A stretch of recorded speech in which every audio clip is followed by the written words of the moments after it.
Assalamualaikum warahmatullahi wabarakatuh. Perkenalkan, nama saya Laili Dwi Lestari, NIM 1820901085. Baiklah, saya di sini akan mempresentasikan makalah saya yang bertemakan Cyber Sex Disorder dengan dosen pengampu Dr. Emma Yudiani, MSc Psikolog, dengan mata kuliah Seminar Psikologi Klinis. Baiklah, di sini yang pertama-tama saya akan membahas tentang definisi cybersex. Definisi cybersex itu apa sih?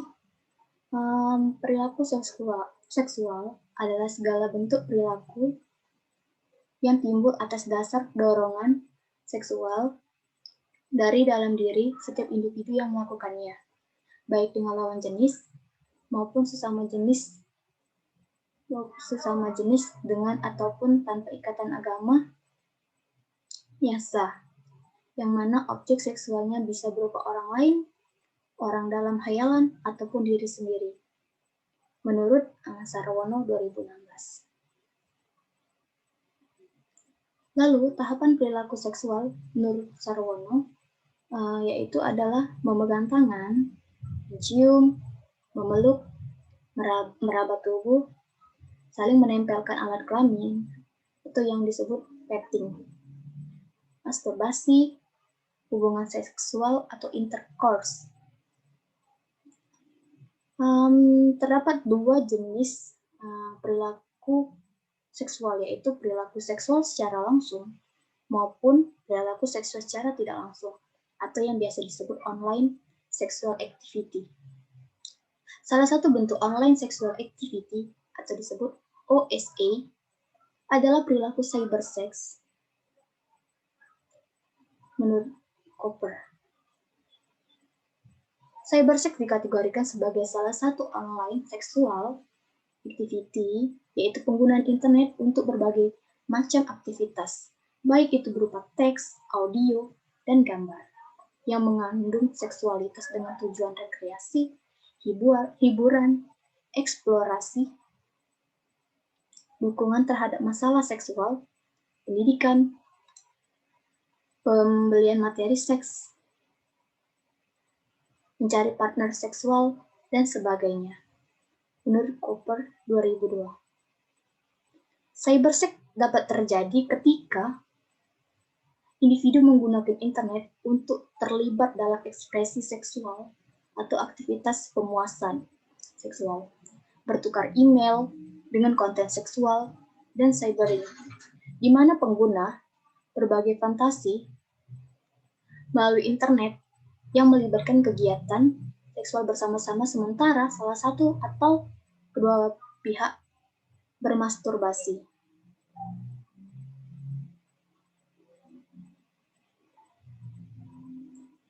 Baik, selanjutnya saya akan melanjutkan materi tentang dimensi cybersex menurut Cooper dan kawan-kawan tahun 1999.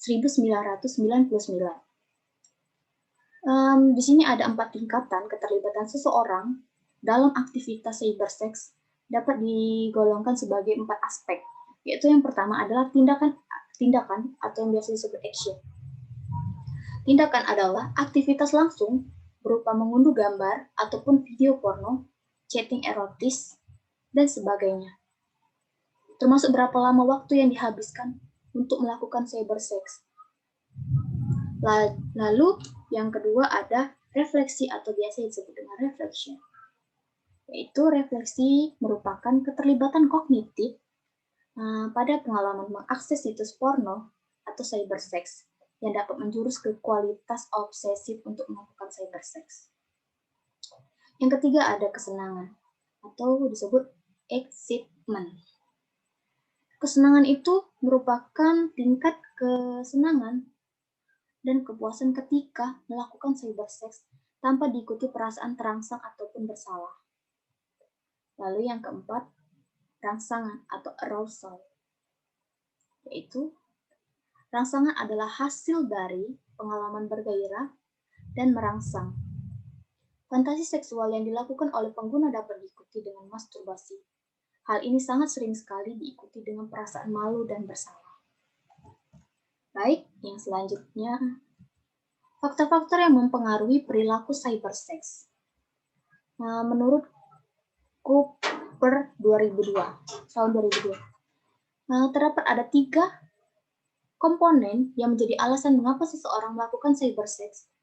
Dari ketiga komponen tersebut disebut sebagai triple ANG, yaitu yang pertama, accessibility, yang mana seseorang dapat mencari sebuah website atau link untuk memuaskan kebutuhan seksual atau hasrat yang dimilikinya tanpa perlu menunda kepuasan tersebut. Yang mana internet merupakan toko virtual yang terbuka lebar dan luas untuk kalangan dari yang kecil sampai pun dewasa. Dalam kurun waktu, dalam satu harinya 24 jam non-stop dan 7 hari dalam seminggu untuk transaksi sosial maupun bisnis. Lanjut yang kedua, affordability, yaitu seseorang dapat menggunakan internet untuk mengakses konten seksual maupun melakukan percakapan seksual dengan biaya yang murah dan sangat terjangkau untuk menghemat waktunya juga. Dapat dilakukan dimanapun dan kapanpun. Lalu yang ketiga ada anonymity. Yang mana anonymity itu merupakan membuat seseorang dapat bebas berekspresi. Mereka bisa lebih terbuka untuk mengungkapkan pertanyaan-pertanyaan berbau seks maupun fantasi seksual mereka. Anonimitas membuat individu tidak perlu takut akan dikenali dengan orang lain. Lanjut, yang selanjutnya masih juga membahas faktor-faktor tapi dengan tokoh lain.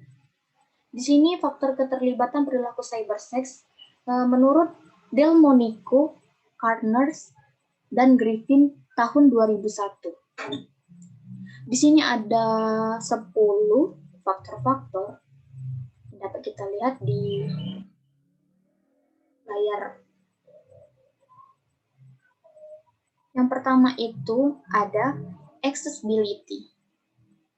Yang mana dengan kemajuan teknologi yang ada, internet menawarkan akses yang sangat luas dan mudah untuk mencari berbagai informasi tentang seks. Seseorang dapat mengakses internet selama 24 jam non-stop tanpa batas waktu. Baik itu di rumah, tempat kerja, di warung internet, perpustakaan, sekolah, maupun universitas.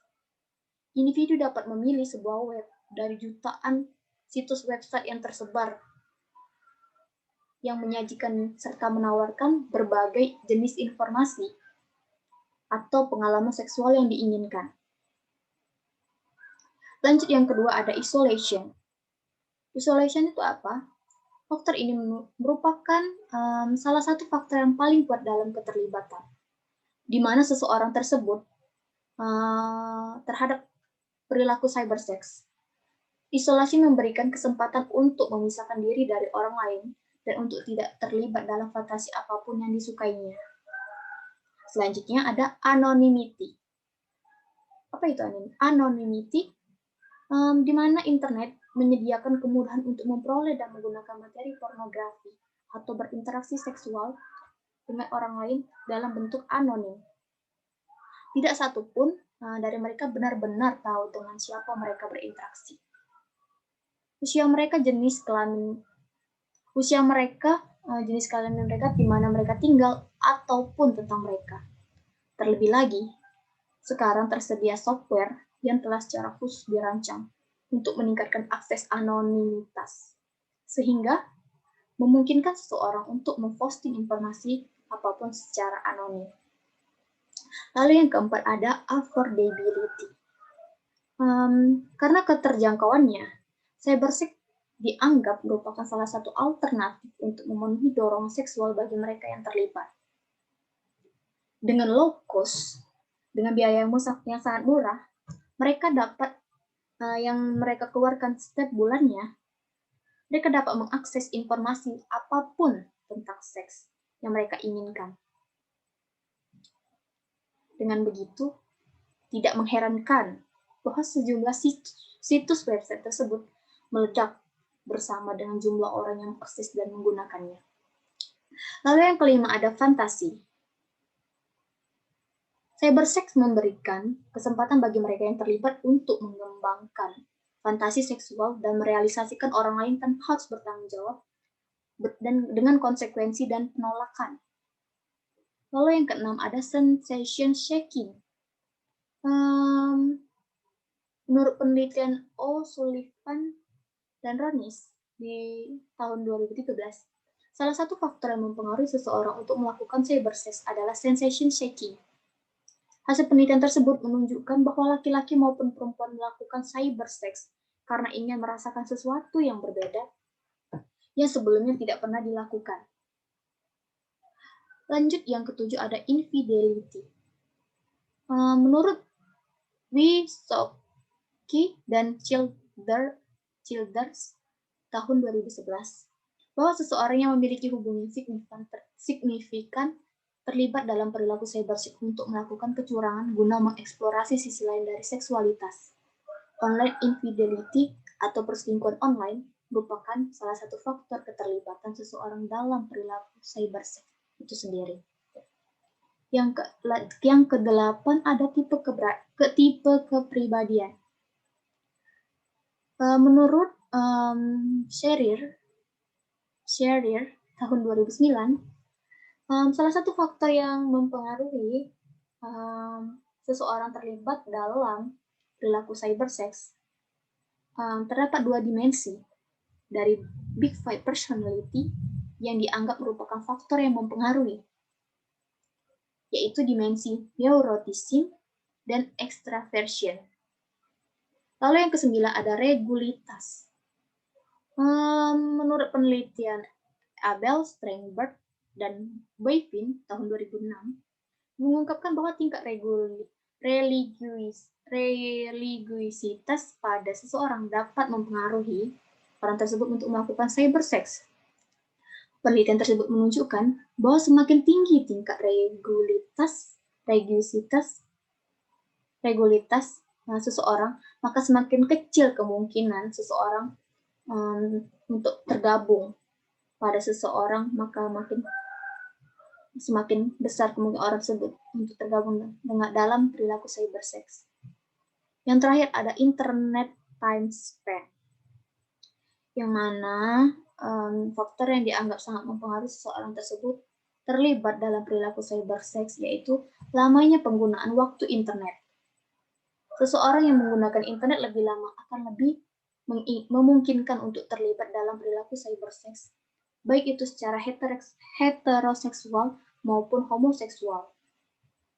Baiklah, yang selanjutnya ada bentuk-bentuk perilaku cybersex.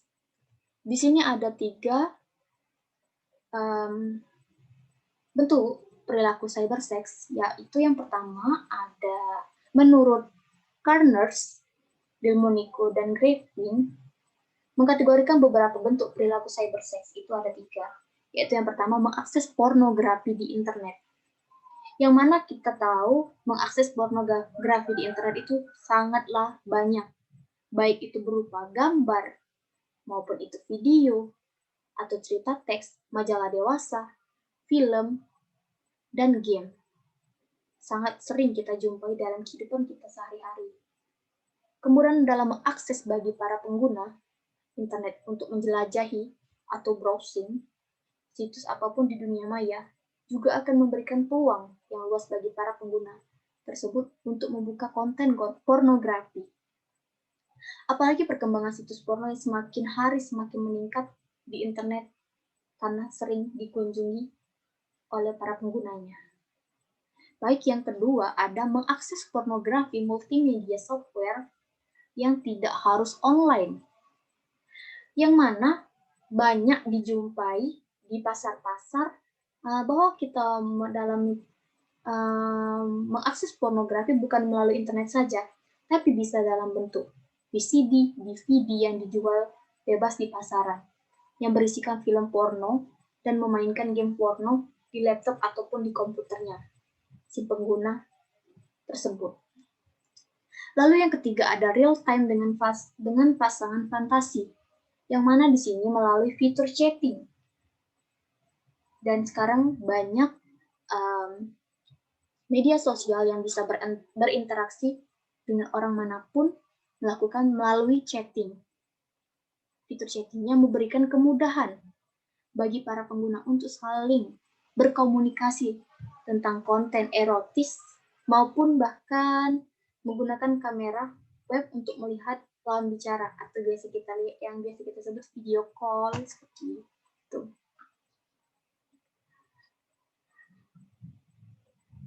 Real time ini ada beberapa komponen lagi, ada 3 dari real time dengan pasangan fantasi itu berupa yang pertama itu ada chat sex. Berdasarkan hasil penelitian, pada saat pelaku cybersex saat terangsang dan mendekati orgasme, mereka akan melanjutkan dengan voice note atau pesan suara dengan saling mendesak satu sama lain. Menurut Mutakin, tahun 2009, chat sex atau obrolan erotis dapat diartikan dengan 2 orang berlainan jenis dan terpisah secara ruang dan waktu, namun terkoneksi melalui jaringan internet untuk melakukan praktik seksual imajinasi berupa obrolan bermuatan erotis yang mampu merangsang nafsu satu dengan yang lainnya. Itu sama lain.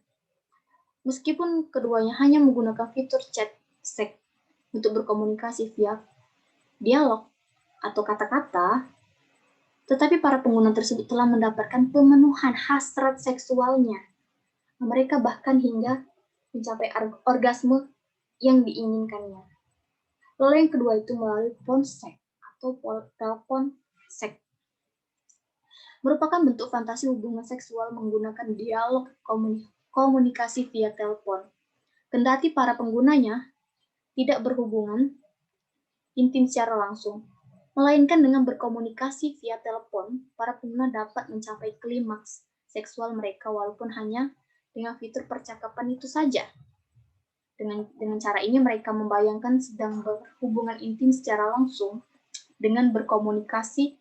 Suara-suara yang diperdengarkan itu dibuat seolah-olah mereka sedang melakukan hubungan intim, padahal mereka hanya melakukan oral sex. Lanjut yang ketiga itu ada video call sex atau biasanya disingkat VCS. Yang biasanya pelaku cybersex menggunakan video call agar fantasi yang dirasakan bisa lebih nyata, seperti phone sex. Bedanya dengan pengguna metode ini menggunakan tambahan berupa webcam atau bisa melihat secara keseluruhan, baik itu dari muka sampai dari kepala sampai ujung kaki. Pengguna ini dapat memperlihatkan anggota tubuhnya satu sama lainnya. Yang lebih jauhnya lagi, video call sex ini terbukti menjadi media transaksi bagi bisnis pelacuran online. Praktiknya, setelah melakukan transaksi pembelian secara online, seorang pekerja seksual akan memberikan servis tertentu kepada pembeli melalui kamera yang tersedia. Yang mana aktivitas pelacuran online dilakukan secara digital tanpa harus melakukan kontak fisik antara kedua belah pihak. Baik, yang selanjutnya ada klasifikasi dan karakteristik penggunaan cybersex. Di sini ada 3 komponen klasifikasi dan karakteristik pengguna cybersex itu. Klasifikasi individu yang menggunakan internet itu dengan tujuan seksual terbagi menjadi 3, yaitu yang pertama ada recreational users, merupakan individu yang mengakses materi seksual karena keingintahuan atau untuk hiburan dan merasa puas dengan ketersediaan materi seksual yang diinginkan. Seseorang yang mengakses situs seksual selama 1 jam per minggu dan sedikit mengalami konsekuensi negatif atau tidak ada resiko tergolong sebagai recreational users. Dan selanjutnya yang kedua ada at-risk users, yang mana ditujukan kepada orang tanpa adanya perilaku seksual kompulsif, namun mengalami beberapa masalah seksual setelah menggunakan internet untuk mendapatkan materi seksual itu sendiri. Individu menggunakan internet dengan kategori waktu sedang untuk aktivitas seksual online. Jika penggunaan berkelanjutan, maka akan menjadi kompulsif dan berkelanjutan di kemudian harinya. Yang terakhir yang ada sexual compulsive users, yang mana individu yang menunjukkan kecenderungan seksual kompulsif dan adanya konsekuensi negatif, atau dalam artian merasakan kesenangan atau sangat menikmati terhadap pornografi, menjalin hubungan percintaan dengan banyak orang, melakukan aktivitas seksual dengan banyak orang yang tidak dikenal, dan yang lainnya berdasarkan yang tidak dikenal.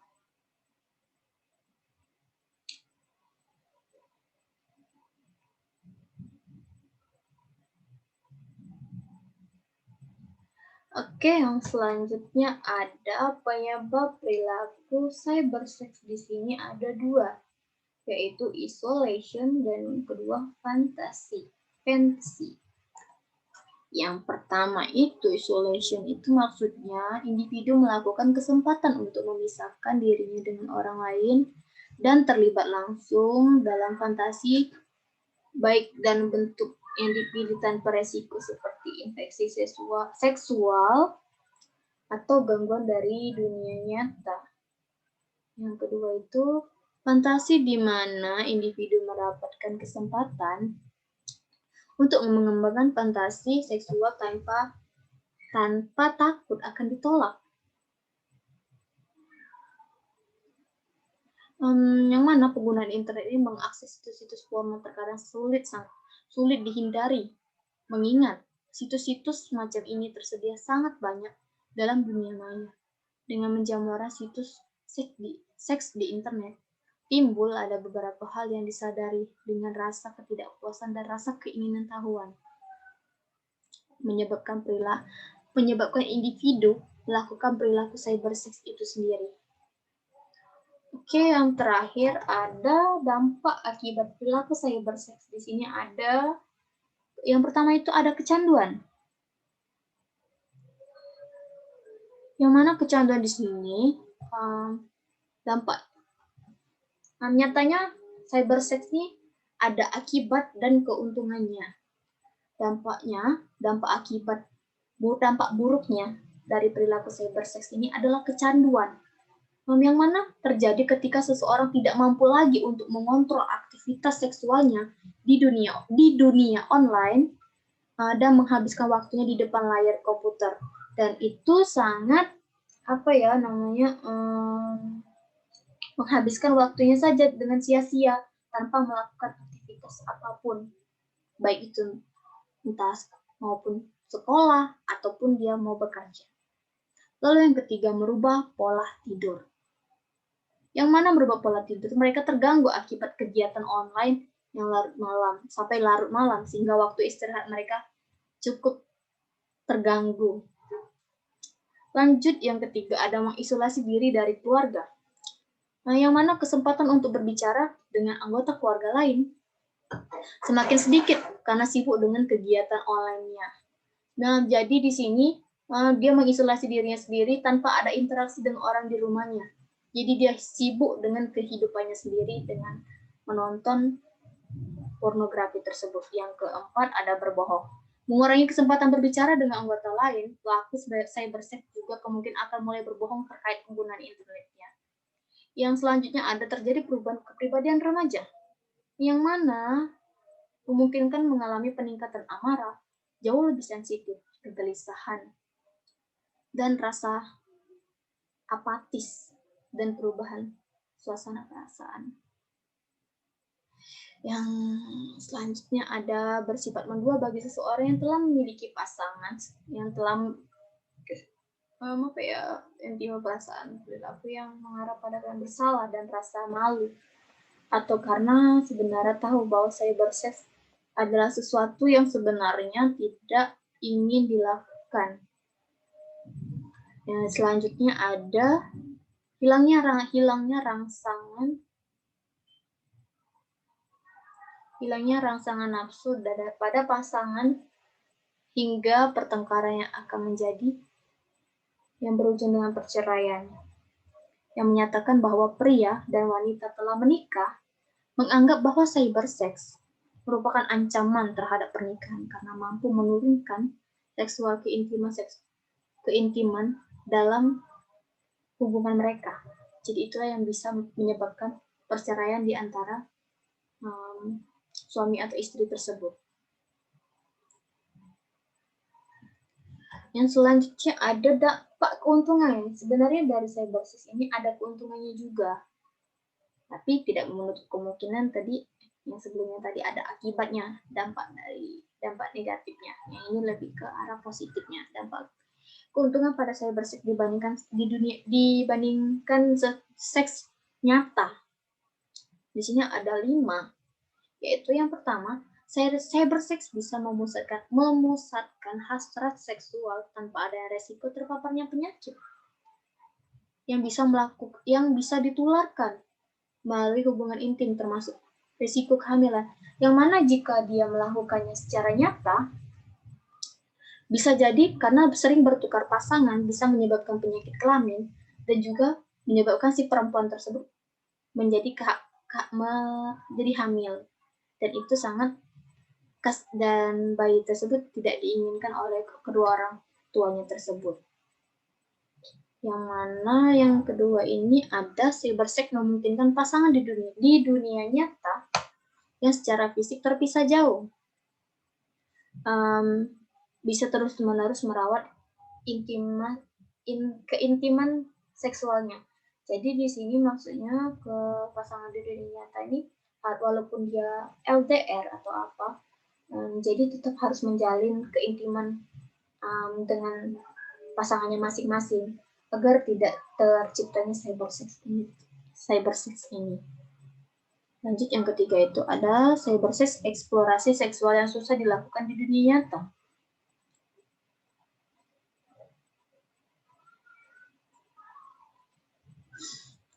Karena adanya batasan-batasan fisik maupun norma sosial, karena mengundang kontroversi, misalnya hubungan seksual dengan mereka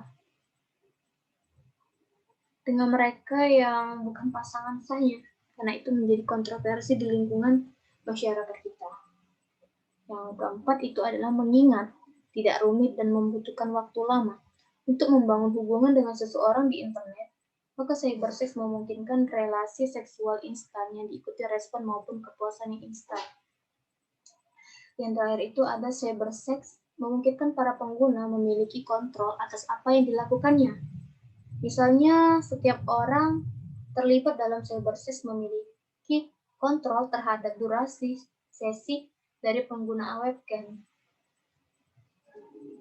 Baiklah, sepertinya materi saya sudah habis.